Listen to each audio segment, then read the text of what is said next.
All right, so joining us today is Katy Moses, founder and managing director of CAM.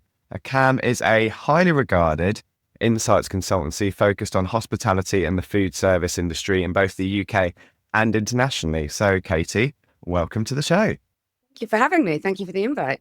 It's great to have you. Thanks so much for being here. You're actually our first UK guest we've had on the menu mix so Ooh. far. So we're very excited to jump in and hear about some of the trends that you're seeing in the UK and perhaps internationally as well. Specifically around kind of consumer behavior and dining habits. Inflation's a big topic and also generational trends. But before we get into that, it would be really helpful if you could just give everyone a bit of a backstory to CAM and walk through the kind of CAM story and what it is that you do in the hospitality market. Sure. Well, okay. So CAM has just turned 11 years old. My background is in research, but more in sort of the grocery research side of things. And we started in a previous firm to work in the on-trade. And I just thought, actually, this is way more sexy. This is way more fun than working with supermarkets and discounters and convenience stores. And then I was very lucky to be joined by my business partner, Blake, who also had a background in research. And then Katy, who is our marketing and partnerships director. Two Katys. I'm not referring to myself in the third person. So between the three of us, we come with sort of 40 years worth of research and insight experience. And we started initially working mainly with pubs and helping pubs to understand the consumer, because believe me, 11 years ago, the UK pub industry was not really very data savvy. It wasn't a priority. And then as time has gone on, the hospitality industry has wised up massively to the use of data, the use of insight and analytics, and is now prioritizing understanding the customer, understanding the consumer. So in those 11 years, we then branched out from working with pubs to working with all of hospitality. And now actually, I think it's fair to say that we're a well-known and trusted source of insights and advice and recommendations and knowledge for the industry, whether that is experiential leisure, whether that's pubs, whether it's QFRs, high-end restaurants, whatever that might be. We kind of cover the whole area. And the majority of the work we do is bespoke. So one of our customers will come to us, our clients will come to us with a question, a query, a hypothesis, a problem, and we'll put together a research project that answers that question, proves or disproves the hypothesis, solves the problem, etc. But we also release reports throughout the year. So we try to be as close to the zeitgeist as we can. And we'll release reports that are specific to the hospitality industry. And they're all available on an online portal that we have called the Knowledge Hub. So I think that's a whistle-stop tour, but it gives you a rough idea what we do. That's awesome. And thanks for being here, Katy. Great to have you on the show. You were talking a little bit about some of your kind of industry-wide reports. And last time we spoke, you discussed specifically this pub roadmap that you released and plan to plate. Could you walk us through kind of top level what those reports covered and what were some of the most surprising trends that you uncovered in those reports as well?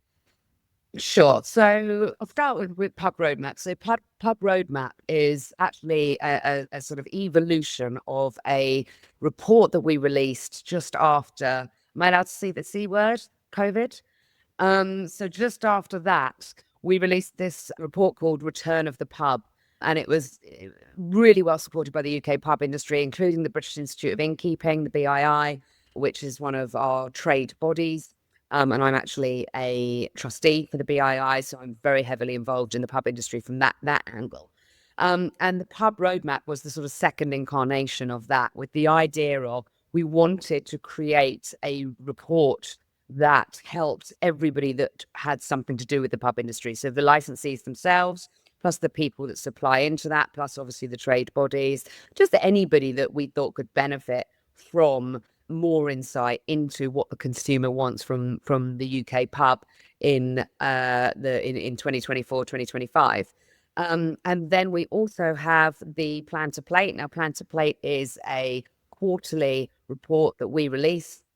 That particular report covers the customer journey, essentially. So from the moment I decide I want to go out to eat or to drink or to do both, how do I make all of my decisions? What is my decision process on the way right up until where we leave a review, or we decide to revisit or not, as the case may be.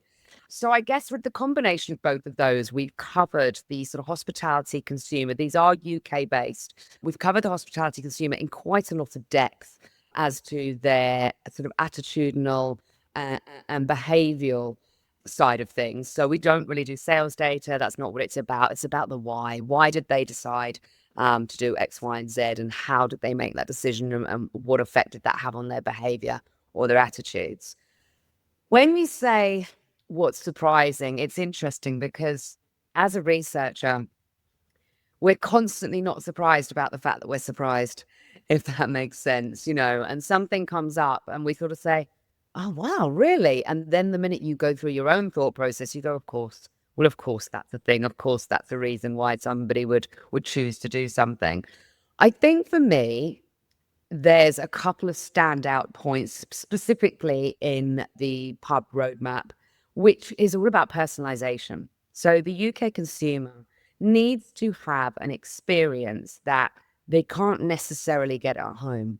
And the only way that we can provide that for them in a pub, bar, or restaurant is to personalize the experience that they're having. The fact is that I don't know if you know, but there's some stats that I'll share with you. But during the first 3 months of COVID, so that initial lockdown that we had in the UK, the average household spent £3,000.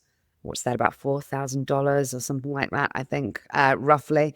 Don't mark me on my maths, but spent around £3,000 on upgrading their living quarters. So whether that was getting a new TV or a new sofa, or, stocking up a little bar in the corner of the living room, whatever that might have been. But that's an average, and that's a huge amount of money for an average UK household. So what we had to think about as soon as we came out of COVID, and what we're still thinking about now in 2025, is how do we get people off their sofa, and how do we get them into pubs, bars, and restaurants? And in order to do that, we simply have to offer something they can't get at home. We need to personalize that service. And also, the other thing that did surprise me about this idea of personalization is, and I think the figure was 47% of the people that we spoke to said they'd be very happy to share personal data with the hospitality operators as long as it led to a better personalization of service.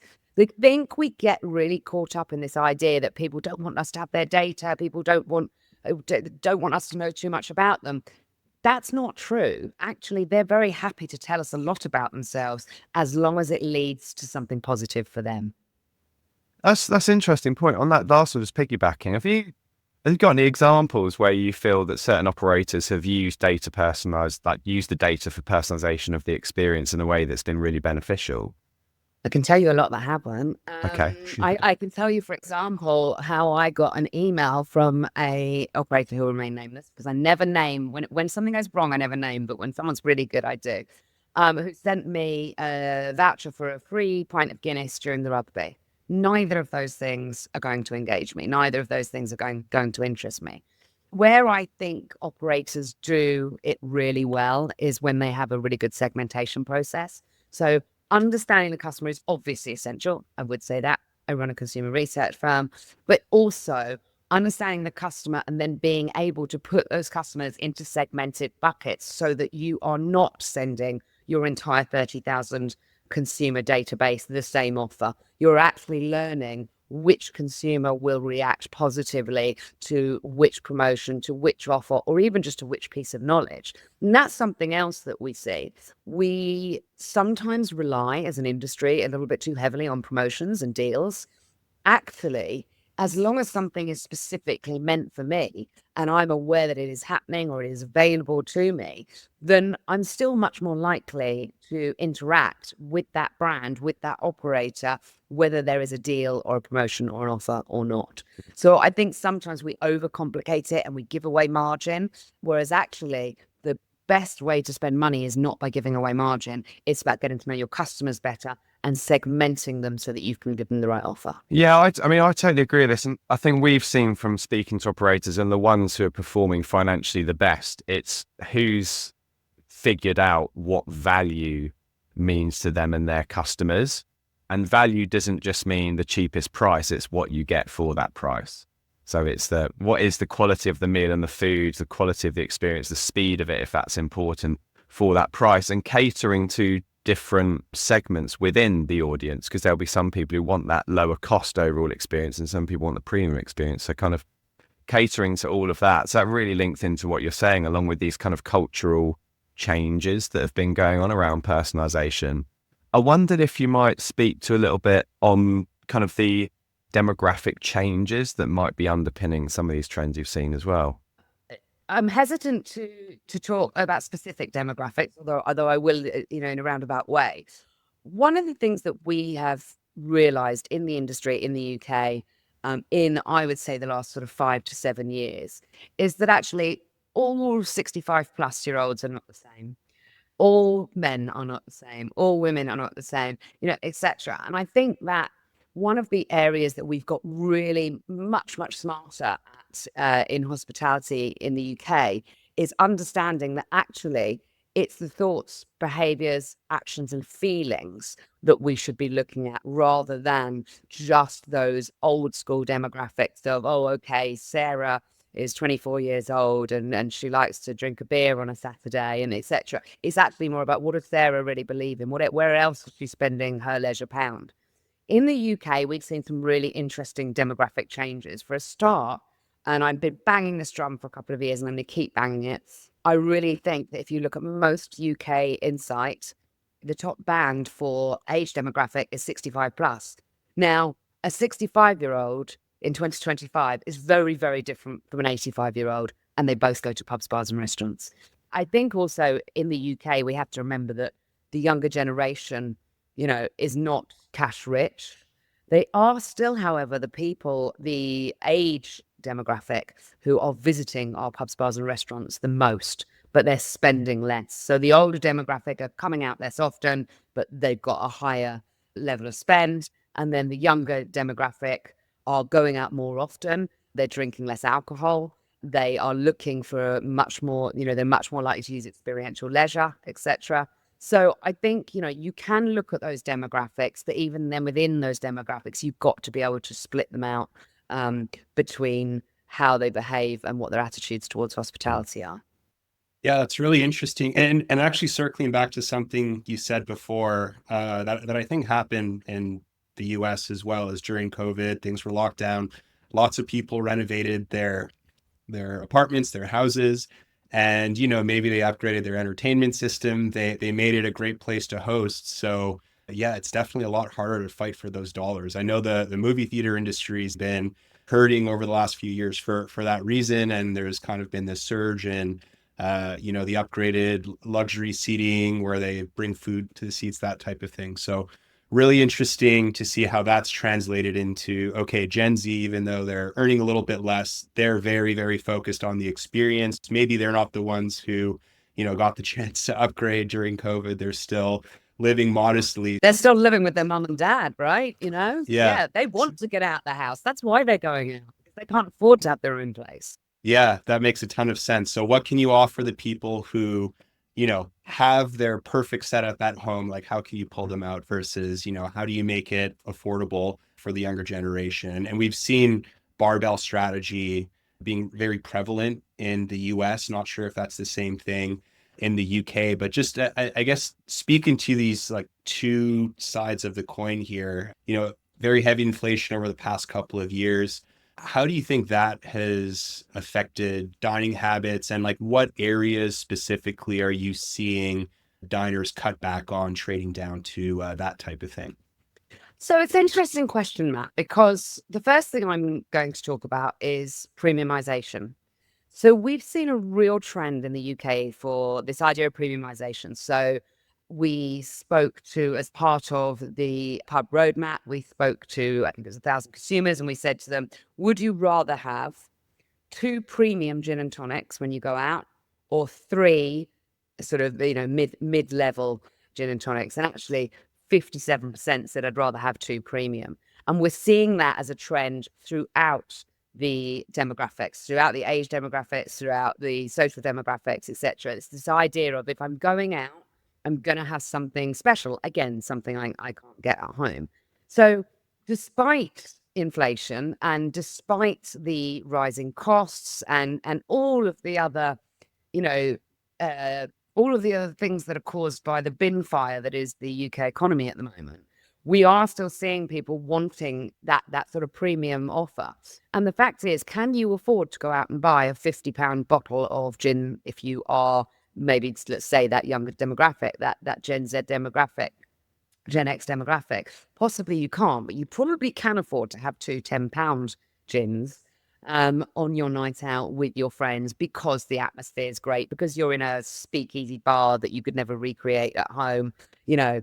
So I think the inflation thing, really, the biggest issue for that is that even when you look at sales being up for an operator, the profit and margins are down. So I think from an operator perspective, there has been no choice but to put prices up, across the board in the UK. I don't know, we work with operators as well as suppliers. I don't know of an operator that hasn't put through price increases in the last 12 months. It would be impossible not to. We just recently had a budget, which was, again, an absolute shitstorm. There is no other word for it. Costs have increased because of that budget of around 10% for every operator. And that's just looking at staffing costs. That's not even going into, inflation and business rates and everything else. And, the UK economy is in trouble as it is. And the government, unfortunately, has not listened to our trade bodies, who are wonderful, the BII, the BBPA, UKH. They fight our corner so hard, and they did so well during the pandemic. But the government just simply hasn't listened to the absolute decimation of the hospitality industry that their policies are going to cause. And actually, latest figures tell us that around 15% of pubs, bars, and restaurants probably will close in the next 12 months if nothing changes. And that's huge, because we've already lost so many. So yes, inflation is a problem, but there are so many other areas at the moment in the UK economy that are unfortunately also adding to that pain point. Yeah, that's a very, very high number. Going back to what you said on premiumization, though, it's kind of interesting. Like, as the economy and wallets get pinched, you do see people trying to find these affordable luxuries. So maybe they can't, splurge on a handbag or a new sports car or something like that, but they still want to feel like they're getting these like little touches that make their life feel upgraded. So really interesting that you are still seeing that happen in the kind of pub and drink space. But yeah, I mean, very tough economy for restaurants right now. You mentioned like the high figure of restaurants and pubs closing down. I guess for the operator in the UK, I'm sure this could translate to the US, even though they haven't gone through the same changes as the UK hospitality industry recently. What are some ways outside of just pricing that you're seeing operators future-proof their business? Is there kind of a big push for tech adoption and automation? Are there new staffing strategies? What are some of the big trends that you're seeing in the UK that maybe we could apply across the pond here? I think yes to all. I mean, the UK hospitality industry was traditionally quite slow at adopting new technology, but actually, I think that has turned a corner, and I think it was COVID that did that, because suddenly we had to have QR codes, we had to suddenly embrace AI, we had to work a lot better alongside technology, and there used to be this sort of the robots are coming for us fear, and actually, I think now we realize that's not the case, and that actually, if we harness technology in the right way, then it can be a real positive for the hospitality industry. And actually, we recently released a report, which is snappily titled "The UK's Largest Hospitality Salary Survey." Gotta find a new name for that one. But where we actually asked people who work in hospitality in the UK, do you see AI as a threat or a help to your role? And actually, the vast majority see it as a help. And they see that if it's used properly, it can revolutionize what they do. I think, and how they do it. I think that we are now on that journey in the UK. I think it will be slow, because I think that AI is sometimes, it's just two letters that are bandied around, and I'm not sure whether anyone really understands, what does that include. It's the same as like sustainability, for example. We've been banging on about sustainability for years, but I'm not sure really anyone understands what makes a sustainable pub, bar, or restaurant. although we have another report on that as well. So feel free to have a look at that. But I do feel that the way that people are future-proofing their business at the moment, there is no room for mediocrity in the UK anymore. And prior to COVID, our customers worked on a 3 strikes and you're out. So if I come in and something's crap the first time, that's one thing. Second time, third time, I'm not coming back. That has actually gone down to 2 strikes and you're out now. So we don't have a forgiving consumer and customer base anymore. Certainly not forgiving about the basics like you were talking about earlier, George, the speed of service, quality of service, quality of food and drink, etc. I think that our hospitality operators are doing a great job at maximizing the value through day and week parts. So, if you're going to be open at 11 o'clock in the morning, but nobody really comes in until 1 o'clock, what are you going to do between that 11 o'clock and 1 o'clock? Can you do a brunch? Can you open at 8 o'clock in the morning? And there's a pub near a station that I go to that started opening at 7 in the morning, and they do a coffee and a bacon and egg bat. And they are right next to a station, and they are literally just like chucking these things out the door, and they're doing a brilliant job. So it is about being able to evolve your business, and being able to change and be flexible about what you do. Going into a pub for a pint and a pie, which your listeners might not understand, but certainly that is the old school view of a pub, is a guy with a dog sitting in the corner drinking 3 pints of stout and having a pie and then going home. That does still happen, but it's very, very rare. So again, it just comes back to this experience. What do I want to see? We're working with a few pub companies at the moment. There's one that's doing a sort of staff gin of the week, beer of the week, and wine of the week, and they're only available for that week only, and they're not available in retail. So it's something that's footfall driving. It's something that people are coming in for. And you've got all of the traditional events. You've got, the pub quizzes and music, and they are still incredibly popular. But it's about thinking outside of the box and, what can we bring to the customer experience? That's a good segue, because you spoke about sort of the future there, and the future of the market on the consumer side is Gen Z. I mean, they've come of age now, really, when it comes to pubs and bars and eating and drinking out. And they have some markedly different habits in terms of what they would like to buy and the kind of experience they want to have. And one of the trends we've been tracking has been the growth of the low and no alcohol space, and the kind of premiumization of, instead of just having a fizzy drink or a soda like Coca-Cola, having something that feels adult and special and different, that you can charge a premium price for. So I wanted to ask you, from your research, I mean, we've seen this as a kind of an emerging trend. Would you say this is still niche? And do you see this turning into like a very big portion of trade? Or do you feel like it's going to always stay within a kind of an important but a minority? So this is interesting. So CAM released the first, as far as we are aware, report on low and no in the UK in 2020. And we are now on our 5th year of that report, that we work in partnership with Lucky Sakes, who are a fantastic alcohol-free beer brand. So we work in that space a lot. So we're pretty au fait with what's going on. And there's a few points I would make. Yes, it is still only small. It is a very small percentage of the UK market. However, low and no is the fastest growing beer category in the UK for a start. I believe it's the 2nd fastest category in spirits. So we are looking at something that's growing. And the reason it's growing, and this is what, whenever I say this, people go, what? No, that can't be right. It's not because of teetotalers.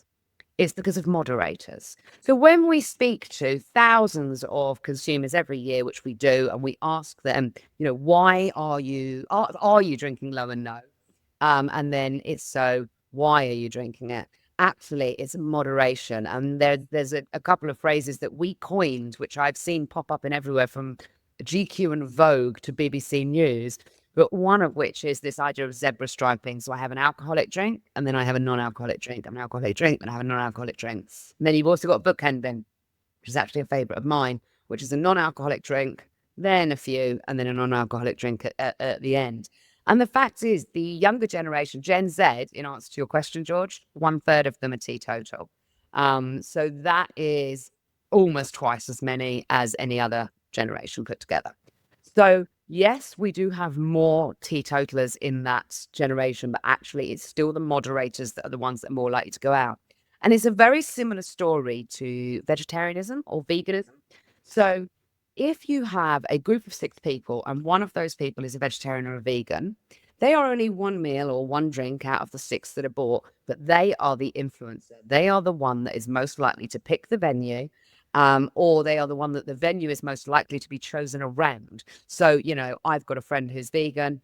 I'm not going to just go to a normal pub or bar. I'm going to go online. I'm going to have a look at their menu. I'm going to check whether she did something because I want her to have a great experience as well. And the whole low and no thing has come about. I think primarily, and certainly the research shows that it was because people who weren't drinking alcohol were fed up with having a shit experience when they go into somewhere. And actually, our research also shows that if somebody isn't drinking alcohol, a quarter of those people will just revert to tap water. Now, that's not good for anyone. That's an awful experience for the customer.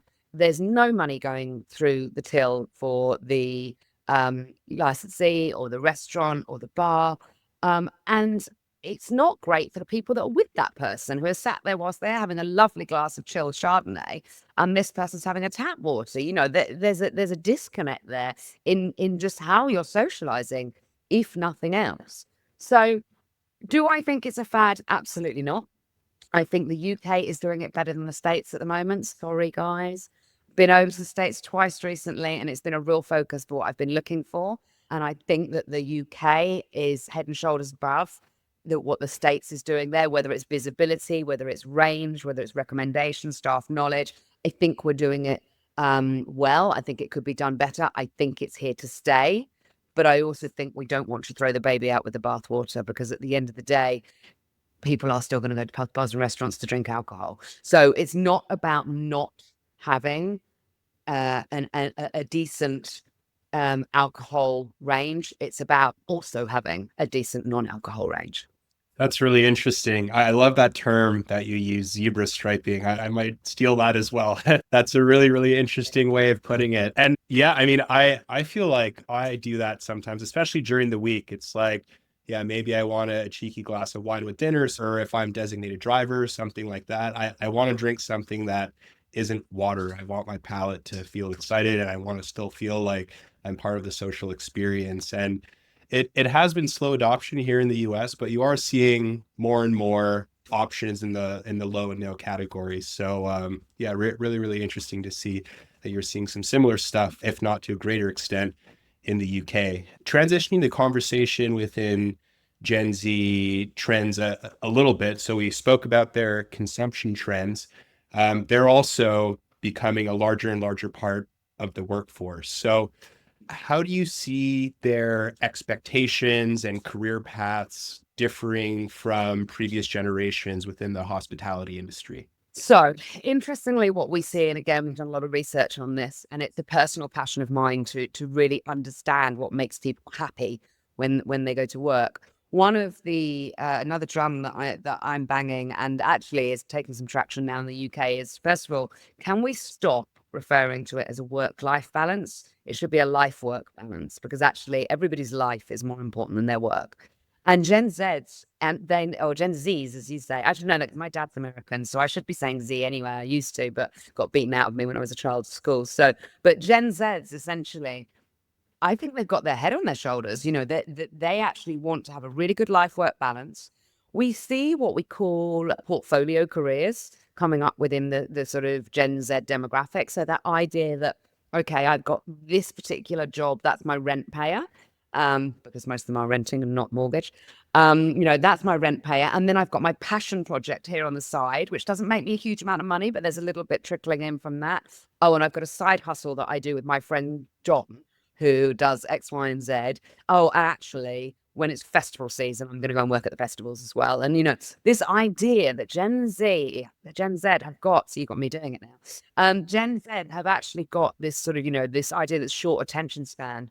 They do, but actually their lives are more interesting because of it. So they want a good life-work balance. They want to have a portfolio career. They want to have flexibility. Flexibility is incredibly important. And that's not just flexibility of where they work or, what company they work for, but also where they work geographically. If they're going to work for an operator that's got, say, 30 venues throughout the country, can they transfer to another venue for a month because they want to see what it's like there? Or they've got a friend that's coming to Newcastle and they want to go and stay there for a month and they still work there. So that flexibility, as well, of course, as flexibility of hours and also flexibility of roles. So we've seen a real rise in Gen Zs wanting to be able to work across roles. So I want to be able to work in the kitchen, but I also want to be able to work out front. I would really love to work in the marketing department for a little bit of time, but actually I know that accounts is where my passion sits, etc. So that idea of flexibility and keeping their attention and making sure that that to you, their life comes before their work as well. And that's incredibly important. And actually, we can all take a lesson from because we should all be prioritizing our life, our friends, our family, and everything that we love above our work. And we just need to make sure that we can provide that for Gen Zs. It's really fascinating points. And with that generation, we've been hearing and seeing sort of similar things, that movement kind of across and they're looking for flexibility. And I think the challenge to all operators is, how do you set up your business that allows for an increase in people moving roles, vertically across, rather than building teams around an individual, thinking about the systems of the business, which allows it to be much more easy for people to kind of move around. So that's something for everybody to think of. And George, you'll keep those people for much longer within your business if they're not getting bored in one particular role. And actually, the other thing we have to realize in hospitality is the career path in hospitality in the UK now is fantastic. There is so much opportunity, and it's such a meritocratic industry as well. It's that idea that you get ahead by what you put in. It's not an old boys network. It's certainly not anymore. Maybe it was when I came into the industry 16 years ago. I was the only woman in any pub industry room conference. But anyway, it's not like that anymore. It's very meritocratic. And actually, there's so much opportunity for people that you may well think that it's going to, take a lot in order to, as you say, George, train people laterally and make sure that they can do different jobs in different geographical areas and have flexibility on time. But doing that is cheaper and easier than re-recruiting every year.